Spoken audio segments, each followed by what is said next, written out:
Lucas 11, 17, 18. Hoje em dia, pastores perdendo o lenço ficam sem, né? Porque as pessoas, é de um pastor que eu quero.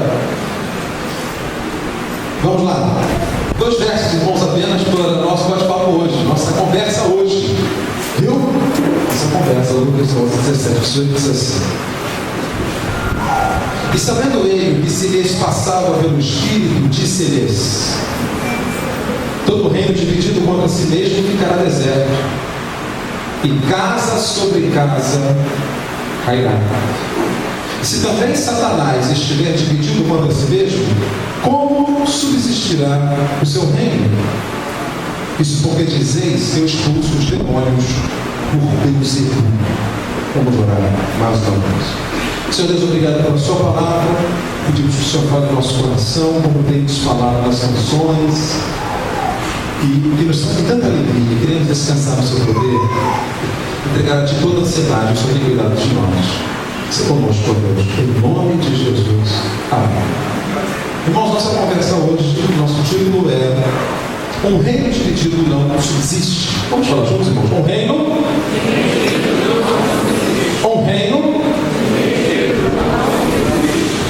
Os irmãos que acompanharam a pastoral, essa semana eu e alguns irmãos da nossa igreja fomos acometidos de uma notícia que nos entristeceu: o falecimento do irmão Altair.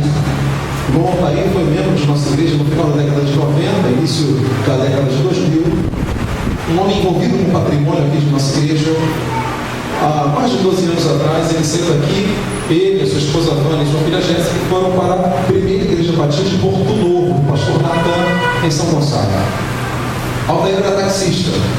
Vira e mexe, parava com o seu carro aqui e dizia: pastor, eu quero ir no banheiro. Na verdade, ele queria namorar o terreno, que é a paixão dele, onde ele trabalhava aqui na época. E essa semana, irmãos, Altair acordando de manhã e trabalhar, provavelmente passou mal no carro e deve ter acelerado em vez de frear, e bateu de frente no muro lá em São Gonçalo e morreu.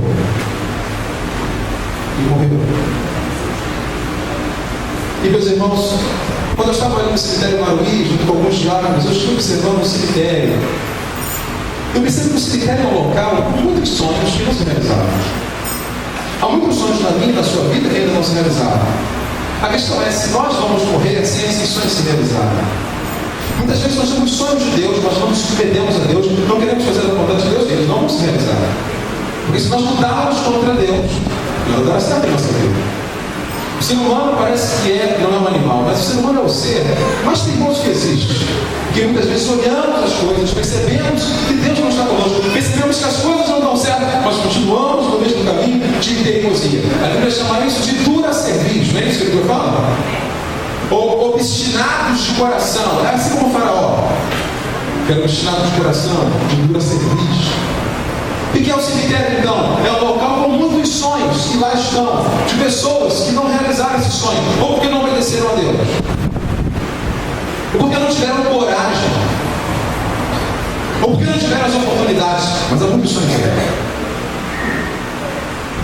Eu acredito, irmãos, que uma das razões de nossos sonhos não se realizarem é o fato de termos reinos divididos, sermos pessoas divididas, não optarmos. Nós sabemos se somos PT ou PSDB. Bem, PT e PSDB estão tão parecidos, né? Não sabemos se somos DEM ou PSTU. Já há diferença aí. Assim como nosso conselho em Vascaíno feminista, não dá para se conceder uma pessoa dividida. Muitas vezes é melhor errarmos com convicção, porque nos omitimos. Nós temos que tentar acertar, tentar fazer a vontade de Deus sempre, mas não podemos nos dividir, não podemos ter um reino dividido, porque um reino dividido, irmãos, não subsiste. Eu tenho dito isso aos irmãos porque na minha vida eu tenho provado isso. Eu sempre preguei que o homem é autoridade em casa, e é verdade, mas nos últimos tempos me mostrou que a bênção na minha vida que só vem com a bênção da minha esposa, e que ela precisa concordar também. E ela não concordou e não deu certo, mas depois eu percebi que ela não estava certa. Não era o plano de Deus, não era a vontade de Deus. E ela não me abençoou, o reino estava dividido. E foi bom, porque foi de Deus. eu ia me dar mal, eu ia escolher errado. Acho que as mulheres têm um sexto sentido, têm uma percepção, essa síndrome da mulher de Pilatos que diz, não entre na questão desse justo, porque eu não sonho muito sofrer por causa dele. Mas a razão de hoje você estarmos estagnados, a razão das coisas não avançarem em nossa vida, é porque nós não nos decidimos. Essa noite eu quero dizer a você, saia daqui hoje com uma decisão. Vai chegar no seu trabalho, amanhã é uma decisão. Ou vai ficar ou vai sair. Ou vai se acostumar com o salário ou vai pedir um momento. É amanhã. Mas vai sair decidido. Você já tem um não. Eu aprendi isso com o Daniel. Pastor, faltou por dia com não. Não é isso, Daniel? Você falou? Eu vou morrer por sim. Mas é uma decisão. Porque não há nada no mundo mais maravilhoso do que uma pessoa convicta. Até o ímpio convicto, a gente para ouvir. A história daquele ateu que passou por uma praça, tinha um pregador. E o filho dele falou, pai, você não crê em Deus. Por que você está ouvindo esse homem? E o pai falou, eu não creio em Deus, mas ele crê. E o que o mundo precisa é de pessoas que creiam, que acreditem. Porque quando uma pessoa crê, irmão, isso é maravilhoso, porque vivemos num mundo da descrença, da desilusão, em que as pessoas não creem em nada. Eu não estou dizendo que é melhor crer numa farsa, mas só o fato de uma pessoa crer já é fantástico. As seguidoras do Henrique Cristo, é interessante analisar isso. Como aquelas moças seguem o Henrique Cristo? Temos que respeitar, mas elas creem nele. E que esse homem tem? Como conseguiu convencê-las? Elas creem. Elas se decidiram. O Evangelho é isso. Deus chega para nós e diz: quem não é por mim é contra mim. Não há empate, não há 0 a 0. Temos que tomar uma decisão. Essa palavra é tão boa para aqueles que não aceitaram a Cristo. De que exército que você é, de que povo que você é, chega de enganação, está na hora de tomar uma decisão. Porque um reino dividido não subsiste. Tem observado que a razão da queda de impérios presidentes é tão somente pelo reino dividido. Eu me lembro do presidente Collor, que caiu porque o seu irmão o delatou. Era uma família dividida. Analise a história de Gengis Khan, um líder mongol. O que é a Mongólia hoje? É um país maravilhoso, vai da China, mas a Mongólia esteve no ápice do poder na Idade Média com um tal de Gengis Khan. Mas o que acontece com os orientais? Quando os orientais morrem, os seus bens são divididos igualmente para os filhos. Entre os ocidentais não é assim. Quando o pai morre, vai para o filho mais velho. Não é assim, irmãos, entre os ocidentais? E essa administração oriental, mesmo aquele homem tendo tantos impérios, mas seus filhos levaram seus impérios, o seu reino ficou dividido. Ele sumiu na história.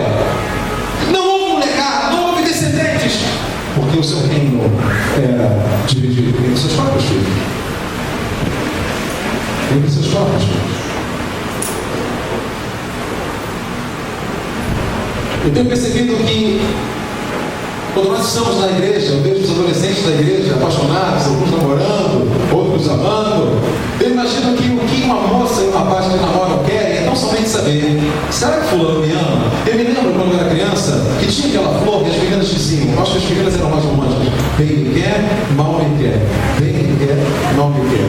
Mas o Facebook, o Orkut, tirou esse romantismo dos papéis de carta. Lembram disso? Das coleções de papéis de carta, daqueles bonequinhos pelados que diziam amar é. Vocês lembram disso? Não é falar da maré não, chorar, é amar é. Vocês lembram? Hoje, aquilo seria acusado de pedofilia, aquele negócio, é verdade, irmãos? Mas eram 2 nenéns pelados dizendo amar é. Quem se lembra disso? Levanta a mão para mim aqui. O que uma moça quer saber quando está namorando? Será que fulano me ama? O que um rapaz quer saber? Será que esse fulano me ama? Será que o seu coração está em mim? Porque ninguém quer um reino dividido. Mesmo nos países que permitem a poligamia, ninguém tem paz. Porque o ser humano não nasceu para dividir ninguém. A gente deve dividir a comida, dividir até dinheiro, mas mulher e homem é nosso, não dá para dividir. Vai dar briga, vai dar problema. Reino dividido. Reino dividido. Por isso, irmãos, eu observo as tribos de Israel. Eu quero fazer hoje à noite uma análise sobre as tribos de Israel. Eu observar nas tribos de Israel se o reino era unido ou dividido. E quero chegar a algumas conclusões para mim e para a sua vida, que precisamos nos decidir. Você é homem ou mulher? Isso é importante para algumas pessoas do dia. Decida-se. Você é crente ou comum? Decida-se. Você casa ou não casa? Decida-se. Eu quero conversar com você sobre as tribos de Israel. Vamos fazer uma viagem na história? Primeiro, ao analisar as tribos de Israel, temos que nos remontar à época da conquista de Canaã. E eu quero falar para você da nossa primeira informação hoje. Quando Moisés ainda era vivo, 3 tribos, ou melhor, 2 tribos e meia, chegaram para Moisés e disseram assim: Moisés, quando eles estavam chegando em Canaã, eles perceberam que antes do Rio Jordão tinha uma terra muito boa. Era a tribo de Rubens, a tribo de Gade e metade da tribo de Manassés. Eles disseram: nós queremos ficar nessa terra. Mas o que era o Jordão? Assim como hoje no mapa do Brasil, muito da nossa fronteira é uma fronteira natural formada por rios, não é verdade? O Rio Jordão é que fazia a separação de Canaã e de outras terras. Eles disseram: nós queremos ficar com essa terra antes de Canaã.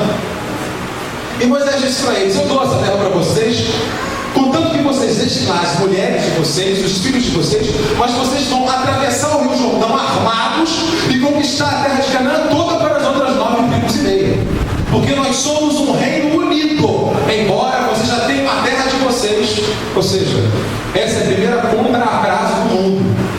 Vocês vão ter o lote, é de vocês, mas o pagamento é batalha. Deixa a mulher, os filhos aí, vão continuar guerreando com a gente. E eles toparam. Onde está isso, pastor, na Bíblia? Isso está, meus irmãos, em Números capítulo 32.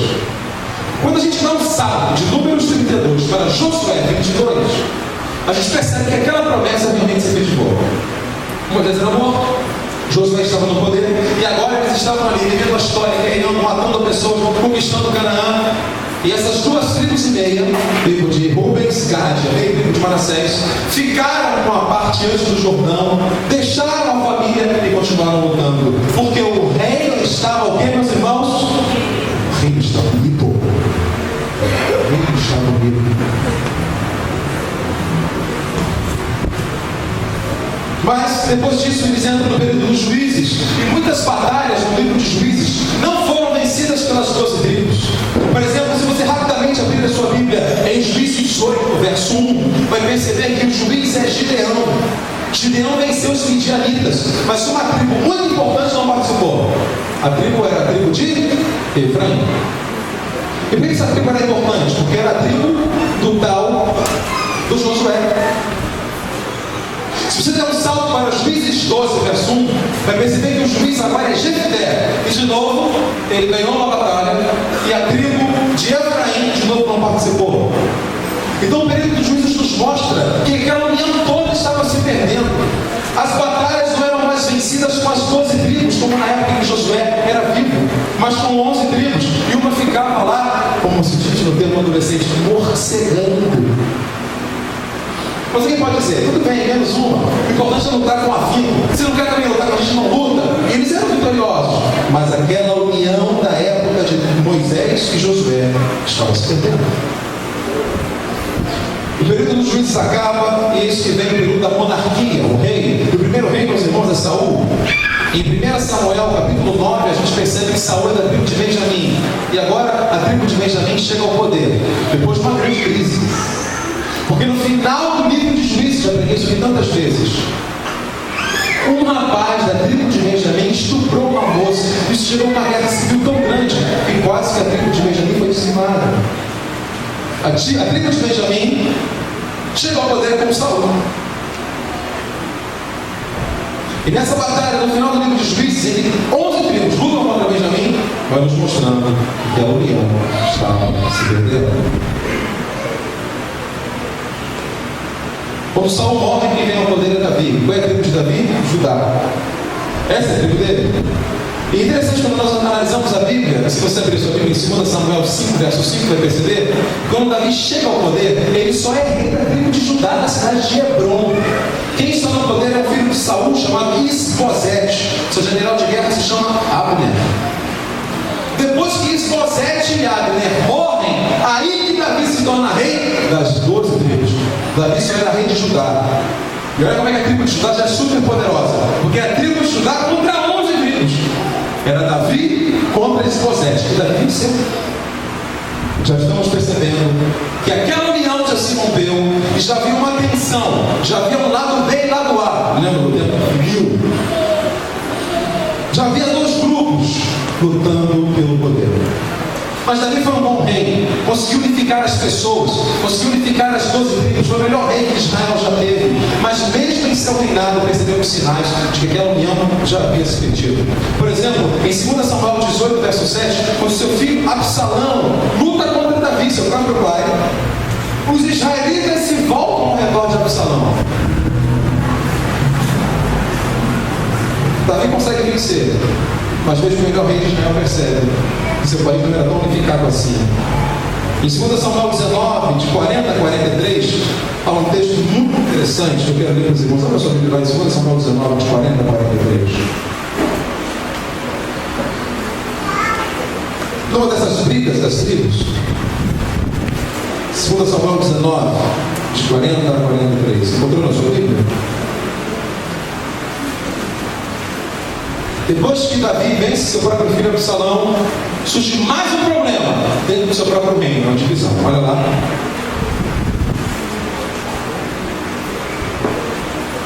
Deixa eu te contar a história antes de ler. Quando Davi está voltando para o palácio, aquela história, né?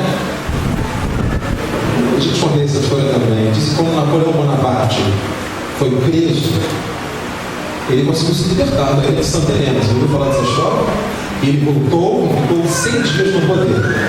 E se você chega em casa, pode pesquisar no Google das manchetes dos jornais da França de 1700, ou melhor, 1800 e alguma coisa, início do século XIX. O primeiro jornal diz assim: o monstro se libertou de Santa Helena. Napoleão vai vir. Uma semana depois, o ditador se aproxima. E no dia que ele entra na França, nosso herói chegou. Sentindo a falsidade dos jornais, óbvio, o homem chegou, tem que respeitar esse homem. Procure no Google isso, as manchetes dos jornais da França no retorno de Napoleão Bonaparte. Ou seja, a mesma coisa aqui agora. Davi está voltando ao poder. Quem ficou do lado de Absalão agora estava cheio de medo. E olha o que acontece. A pergunta é: quem vai receber o rei Davi? A tribo de Judá, que é dos seus parentes? Ou o povo de Israel, que são os que se levantaram contra ele? Aí ficou a confusão. Vamos ver essa confusão como é que ficou? Olha lá, verso 41 em diante. Eis que todos os homens de Israel vieram ter com o rei e disseram: por que te furtaram nossos irmãos, os homens de Judá, e conduziram o rei à sua casa através do Jordão, e todos os homens de Davi com ele? Então responderam todos os homens de Judá aos homens de Israel: porque o rei é nosso parente. Por que, pois, nos irás por isso? Porventura comemos a custa do rei e nos deu como presente? 43. Responderam os homens de Israel aos homens de Judá e disseram: 10 tantos temos no rei, e mais a nós nos toca da vida que a vós outros. Por que, pois, fizeste pouco caso de nós? Não foi a nossa palavra primeira para fazer voltar o nosso rei? Porém, a palavra dos homens de Judá foi mais pura do que a palavra dos homens de Israel. Então, irmãos, guardem isso aqui. Quem foi a tribo que foi receber Davi de volta? A tribo de Judá ou o povo de Israel? Uma tribo ou 11 tribos? Quem recebeu Davi? Quem recebeu? Judá. E aí o povo de Israel veio: por que vocês voltaram ao rei? Nós somos 11, vocês são um. E a tribo de Judá falou: todos, fala embaixo aí, porque o rei Davi é da tribo de Judá. E aqui eles brigam e a palavra da tribo de Judá é mais poderosa. Ou seja, há uma divisão no reino. Vai contar nossa história. Davi morre e Salomão assume o reino. Salomão assume o reino, cobra impostos elevados para construir o templo. E quando Salomão morre, Roboão assume. Você conhece a história? O povo pede uma diminuição dos impostos. Mas Salomão, melhor, Roboão não dá a diminuição dos impostos. E o que estava anunciado acontece. Você pode contar essa história em 1 Reis 12. Por quê? O povo de Israel se divide, não é mais um país só de 12 tribos. Ele se divide entre Judá e Israel. É isso que acontece, meus irmãos. Irmãos, não há nada mais triste do que a divisão de uma igreja. Quem aqui já presenciou a divisão de uma igreja? Levanta a mão para mim. Agora, a divisão de uma igreja vem com sinais. Tudo isso que eu contei para vocês aqui, toda essa viagem na Bíblia, há sinais aqui desde a época dos juízes. Esse reino não subsistiu por quê? Porque se dividiu. Quero partir do final hoje à noite com 3 lições para mim e para a sua vida. De tudo isso que a gente conversou. A primeira delas é a seguinte: subsistiremos se seguirmos o mesmo santo. Vamos falar do meu jogo? Subsistiremos se. Já viu aquele ditado? O meu santo não foi com o teu. Já viu esse ditado? O meu santo não foi com o teu. Isso me lembra lá em Roraima, uma história interessante. Lá em Roraima tem muito clientelismo político. E que bom que nós, pastores, não fazemos isso, mas alguns pastores que fazem. E havia lá um governador que já morreu, que um amigo chegou ao governador e falou assim: governador, esse aqui é um pastor que veio para Roraima agora, ele precisa de um emprego no governo. E o governador da época, eu não vou citar o nome dele, só por ética, o meu pastor falou o seguinte: eu não fui com a tua cara. Quando o senhor me vê no palácio, o senhor entra numa sala que eu vou para outra. Porque eu não fui com a tua cara, não vou te dar um emprego. Como é que pode? Por que esse governador disse isso? Meu santo não foi com o teu? Não combino com você? Há uma história na Bíblia que está em 2 Reis 3:14. Se você quiser pode abrir, eu vou te contar essa história. Judá e Israel são 2 países diferentes, cada um seguindo seus próprios reis. O Judá até permanece mais fiel, mas Israel é pecado atrás de pecado, idolatria atrás de idolatria. Havia um rei em Judá chamado Josafá, um homem de Deus. Mas em Israel havia um rei, filho de Acabe, lembra do Acabe? Seguidor de Baal. Um tal de Jorão, que entrou numa briga. E o que Jorão fez? Meu amigo, ei, adolescentes, sabe aquela menina da escola que não cumprimenta ninguém? Quando um dia está muito simpática, ela diz: oi, fulano, tudo bem? Me presta ela. Sabe assim? A falsidade. Você entende o que eu quero dizer? Israel e Judá não se ligavam, mas o rei Jorão de Israel percebeu que a batalha era muito difícil. O que ele fez? Meu amigo Josafá, entra na batalha comigo. E Josafá não deveria ter feito isso, entrou. Mas eu vou dizer: não, Josafá seguia Jeová e Jorão seguia Baal. O santo de um não combinava com o santo do outro. Tem negócios na tua vida que não vão para frente, porque tem ímpio amaldiçoando o que você está fazendo. Rompe esse negócio. Eu já falei para vocês, eu prefiro lidar com o crente fajuto do que com o ímpio. Porque Deus chega com o crente fajuto e fala assim: chega, vem pra cá. Pega o crente fajuto das pernas, dá-lhe uns catilhos de papo, pode gravar no YouTube certo. E Deus fala: entra na linha, amigo. O crente fajuto para de ser fajuto. Porque o crente fajuto conhece Deus, mas o ímpio não. Precisamos romper contratos com os ímpios, porque nossos santos não se combinam. O último Jó também discutiu. Qual era o problema de Josafá? Por que Josafá não subsistiu e quase morre na batalha? Porque o Deus dele é diferente do Deus do rei de Jorão. Eu gostaria que você analisasse os projetos da sua vida. Quem é que está com a mão nesse negócio?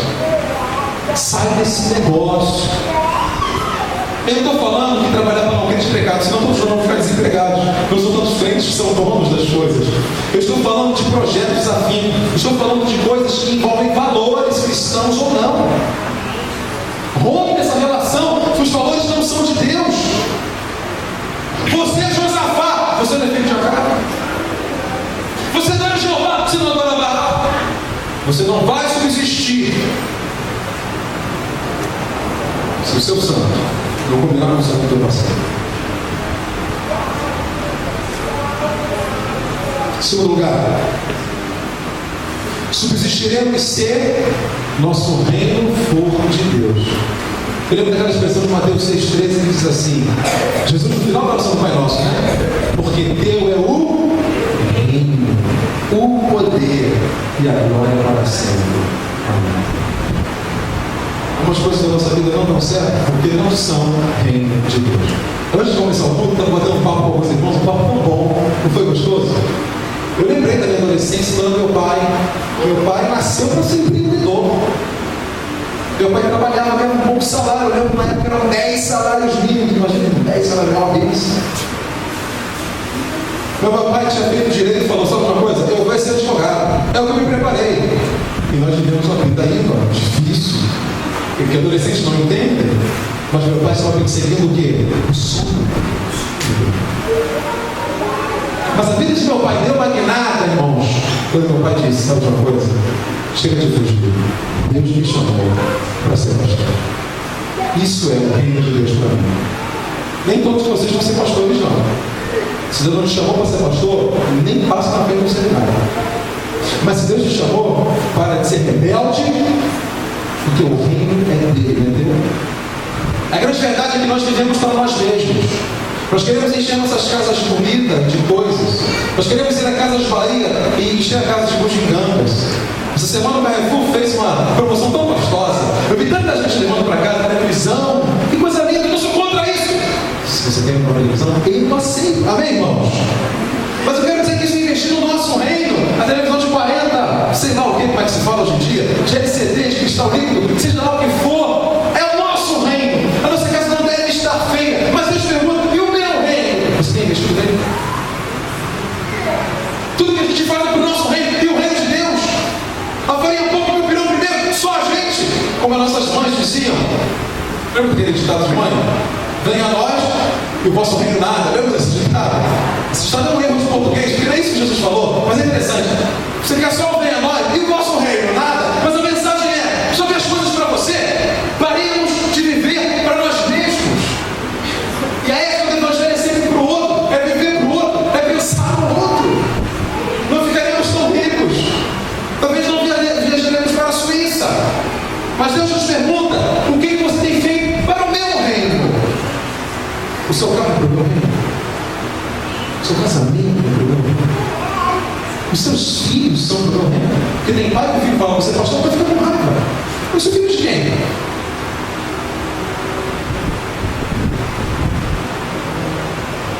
Nós só vamos subsistir se onde estivermos botando as nossas mãos for reino de Deus. Se não, pode continuar rebeldia, você vai titubear, você vai dar voltas, mas as coisas não dão certo.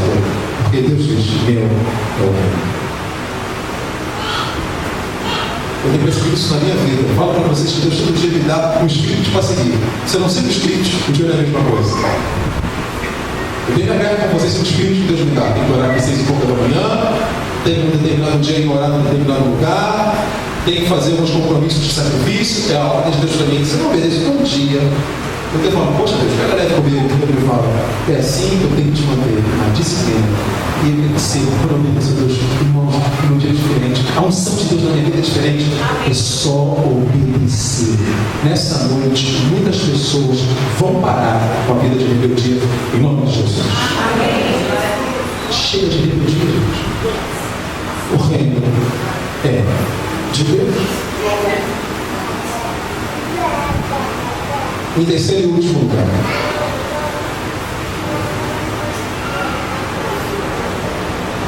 subsistiremos se palavras não abalarem o nosso reino. Por quê? Porque às vezes palavras mexem com a gente, palavras disciplinam, palavras. Então nosso reino não está firmado. É como um casal em que um é tão ciumento, qualquer coisa que ele diz. Eu estava vendo no Facebook uma brincadeira mórbida de alguém falando assim: pega o celular e mande para alguém aleatoriamente: estou grávida. Vai dar uma crise. Você imagina, eu tenho um celular e vem uma frase: estou grávida, e a Cíntia pega aquilo ali. A Cíntia tem que me conhecer e confiar em mim. Isso pode ser um trote. Mas eu percebo que há alguns casamentos aqui que Deus está segurando só uma misericórdia. Porque se acontecer uma palavrinha só uma, a música até diz 3 palavrinhas só basta uma, o casamento acaba. Porque não é um reino firmado. Não é uma casa edificada na rocha. Porque a palavrinha tira a pessoa do prumo. Que tipo de pessoa eu e você somos? Palavras não podem nos demover do que nós estamos fazendo. Nos chamem do que chamar, amor. Fulano fez isso? Não duvido. Eu discordo. Duvido. É o método de René Descartes. Eu duvido. Duvidando. Descartes dizia: se duvido, penso. Se penso, logo existo. Há um psicólogo que diz o contrário: se penso, não sou. O psicólogo estava defendendo que quando a gente fala sem pensar, é o que a gente é. Aí você está afim de uma moça, você está namorando, sem querer falar o nome dessa moça. Você não pensou. O psicólogo defende que os atos falhos revelam quem nós somos. Então, sentiu a diferença dele? Ele fez uma releitura de René Descartes. René Descartes disse: se duvido penso, se penso logo existe. Esse psicólogo disse: se penso, aí que eu não sou. Porque eu pensei, eu mexo com as palavras. Mas quando eu não penso, eu falo. E aí quando eu falo, que eu vejo quem eu sou. As palavras não podem destruir nossos reinos. Nosso reino é de Deus. Nenhuma palavra pode destruir. Nenhuma palavra. Mas eu te pergunto: até que ponto o meu e o seu casamento está forte para turbulências? Até que ponto o meu e o seu casamento está forte se aparecer uma filha do diabo, uma mulher de Potifar para perturbar teu marido se mantiver firme. Tem mulher que fica com raiva. O marido ficou encantado, não é culpa dele, o marido fez tudo direitinho. Tem dia que a mulher de Potifar vem conversar com a gente. Tem mulher que fica com raiva. Quem mandou casar com ele bonito, amém, irmãos? Assim como homens também, que não podem ver a esposa abraçar uma pessoa, ciúmes doentios, reinos que não subsistem a palavras. Casamentos são justos. Eu não estou dizendo que nós não devemos nos preservar. Quando eu vivi isso nunca, lembro disso? Estava num lugar, visitando alguém, então falou: pastor, não, não. Eu falei: irmã, infelizmente a irmã tem menos de 70 anos. Amém, irmãos? Glória a Deus. E se alguém me vir, o pastor é o mais visado, não é verdade, irmão? A mãe de Jonal está assim: pastor, mas não criança, é o cachorro, o pastor alemão, brincadeira. Mas por que os jornais sensacionalistas põem pastor, mas não criança? Não quer ver pastor? Eu era o cachorro, o pastor alemão. Eu não sou Satanás, mas eu tenho que me proteger, irmãos. Até que ponto nossos pensamentos estão firmados? Ah, pastor, que bom que você está pregando isso. Porque minha esposa é muito ciumenta. Mas também você dá um monte de razão. Vocês não têm índole. Dá segurança para tua mulher. Irmã, dá segurança para o seu marido. É íntegra. Então não tem que temer. Palavras não podem nos demover de nosso reino. Foi Jesus que disse: o reino de Deus não consiste em palavras, lembra disso? Mas em poder de Deus. Jesus disse: não é por muito falares, sereis ouvidos. Não são explicações que resolvem, são atitudes. Eu sei que minha esposa é pela atitude dela, pelo olhar dela, ela conhece. Eu conheço meu marido pelo olhar dele. Não são de palavras, são atitudes. São atitudes. Que Deus nos abençoe. Em tudo na nossa vida nós analisemos e pensemos: será que eu estou de coração inteiro onde eu estou? Ei, eu vou até perigoso aqui agora. Você está de coração inteiro aqui na igreja? Por que pastor é perigoso? Depois quando falar: pastor, não quero ir para outra igreja. Eu não quero isso! Não! Mas eu quero dizer a você que a melhor coisa na vida é não termos o reino dividido. Isso pode ser integral, total, sem reino dividido, totalmente integral. Aprendemos que a história das tribos de Israel nos mostra que a divisão começou lá atrás e ninguém foi resolver isso, que um dia eles romperam. Ah, se eu voltasse na década de 90, queria entrar na máquina do tempo e fazer alguma coisa para impedir a divisão que a nossa igreja viveu, o que nós poderíamos fazer, hein?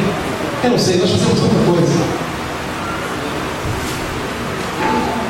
Mas os sinais mostram divisões.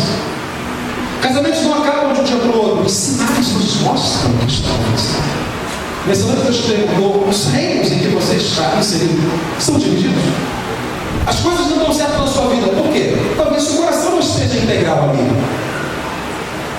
Reino integral, não o coração dividido. E aprendemos que vamos subsistir se o nosso santo for o mesmo. Eu posso estar ligado com alguém que não segue o mesmo Deus que eu, principalmente se envolve em valores morais, éticos e espirituais. Número 2, o meu reino não vai subsistir se o que eu estou fazendo não é de Deus. Não adianta, se eu tenho uma locadora e eu alugo filme pornográfico e de terror, Deus não vai abençoar. Se eu tenho um bar, Deus não vai abençoar. Meu irmão, Deus não vai abençoar porque é contra a obra dele. É de Deus.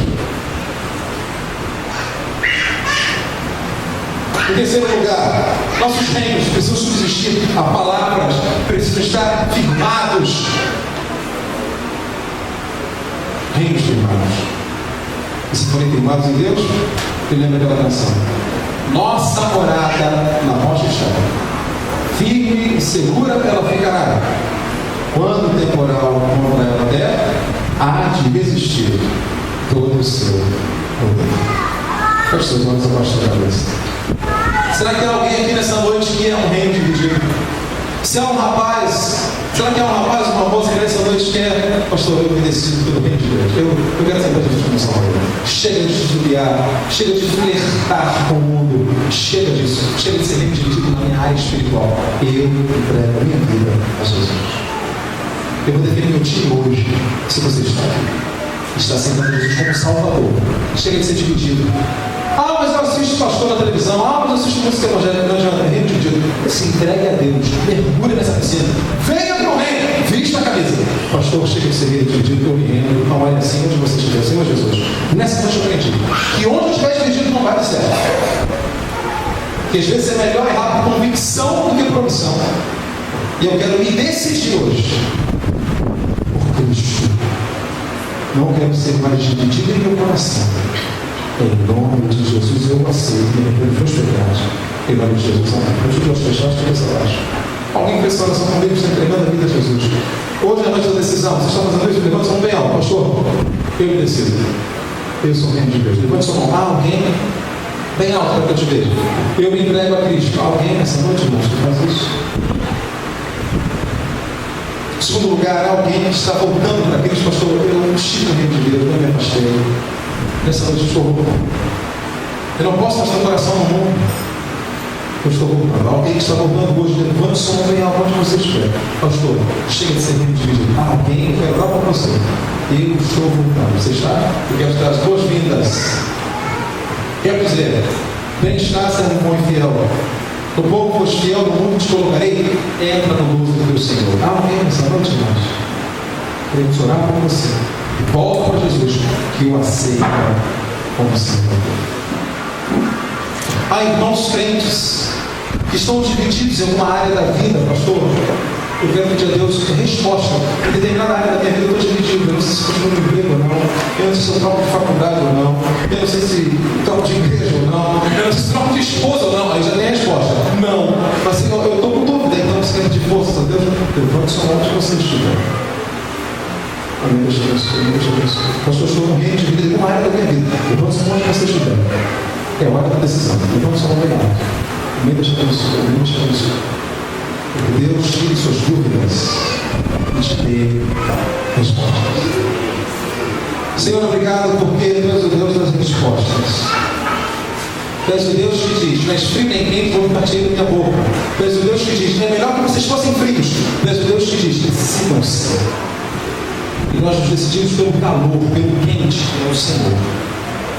E que em nossas áreas da vida, o Senhor nos diga o que fazer. O que decidir? Que decisão tomar? Por favor, Senhor. Queremos com coragem dizer: venha a nós, teu reino, e seja feita a tua vontade, na terra como já acontece no céu. Porque teu é o reino, o poder é agora, para todo sempre. Amém. Amém?